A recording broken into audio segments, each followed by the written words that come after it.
आज का बाइबल का वचन प्रेरित चरित्र अध्याय 4 वचन 1 से 12 और आज का सुसमाचार सन यूहन्ना के अनुसार अध्याय 21 वचन 1 से 14। प्रेरित चरित्र अध्याय 4 वचन 1 से 12। पेतरुस और यूहन्ना लोगों से बोल ही रहे थे कि याजक, मंदिर आरक्षी का नायक और सदुकी उनके पास आ धमके। वे क्रुद्ध थे क्योंकि प्रेरित जनता को शिक्षा दे रहे थे और ईसा का उदाहरण देकर मृत्यु को के पुनरुत्थान का प्रचार कर रहे थे। संध्या हो चली थी, इसीलिए उन्होंने उनको गिरफ्तार कर रात भर के लिए बंदीगृह में डाल दिया। जिन्होंने उनका प्रवचन सुना था उनमें बहुतों ने विश्वास किया। पुरुषों की संख्या जब लगभग 5000 तक पहुंच गई। दूसरे दिन यरूशलेम में शासकों, नेताओं और शास्त्रियों की सभा हुई। प्रधान याजक अनास, कैफस, यूहन्ना, सिकंदर और महायाजक वर्ग के सभी सदस्य वहां उपस्थित थे। वे पेतरुस तथा यूहन्ना को बीच में खड़ा कर इस प्रकार उनसे पूछताछ करने लगे, तुम लोगों ने किस सामर्थ्य से या किसके नाम पर यह काम किया है? पेतरुस ने पवित्र आत्मा से परिपूर्ण होकर उनसे कहा, जनता के शासकों और नेताओं, हमने एक लंगड़े मनुष्य का उपकार किया है और आज हमसे पूछताछ की जा रही है कि हम किस तरह भला चंगा हो गया है।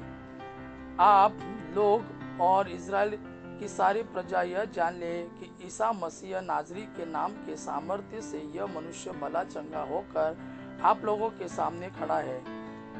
आप लोगों ने उन्हें क्रूस पर चढ़ा दिया, किंतु ईश्वर ने उन्हें मृत्यु में से पुनर्जीवित किया। वह वही पत्थर है जिसे आप कारीगरों ने निकाल दिया था और जो कोने का पत्थर बन गया है। किसी दूसरे व्यक्ति द्वारा मुक्ति नहीं मिल सकती, क्योंकि समस्त संसार में ईसा नाम के सिवा मनुष्यों को कोई दूसरा नहीं नाम दिया गया है जिसके द्वारा हमें मुक्ति मिल सकती है। आज का सुसमाचार सन यूहन्ना के अनुसार अध्याय 21 वचन 1 से 14। बाद में ईसा तिबेरियस के समुद्र के पास अपने शिष्यों को फिर दिखाई दिए। यह इस प्रकार हुआ, सिमोन पेतरुस, थॉमस जो यमल कहलाता था, नातानेल जो गलीलिया के काना का निवासी था, जबेदी के पुत्र और ईसा के 2 अन्य शिष्य साथ थे। सिमोन पेतरुस ने उनसे कहा, मैं मछली मारने जा रहा हूँ। वे उससे बोले, हम भी तुम्हारे साथ चलते हैं। वे चल पड़े और नाव पर सवार हुए, किंतु उस रात उन्हें कुछ नहीं मिला। सवेरा हो ही रहा था कि ईसा तट पर दिखाई दिए, किंतु शिष्य उन्हें नहीं पहचान सके। ईसा ने उनसे कहा, बच्चों, खाने को कुछ मिला? उन्होंने उत्तर दिया, जी नहीं। इस पर ईसा ने उनसे कहा, नाव की दाहिनी और जाल डाल दो और तुम्हें मिलेगा। उन्होंने जाल डाला और इतनी मछलियां फंस गई कि वे जाल नहीं निकाल सके। तब उस शिष्य ने, जिसे ईसा प्यार करते थे, पेतरुस से कहा, यह तो प्रभु ही है। जब पेतरुस ने सुना कि यह प्रभु है, तो वह अपना कपड़ा पहनकर, क्योंकि वह नंगा था, समुद्र में कूद पड़ा। दूसरे शिष्य मछलियों से भरा जाल खींचते हुए डोंगी पर आए। वे किनारे से केवल लगभग 200 हाथ दूर थे। उन्होंने तट पर उतरकर वहां कोयले की आग पर रखी हुई मछली देखी और रोटियां भी।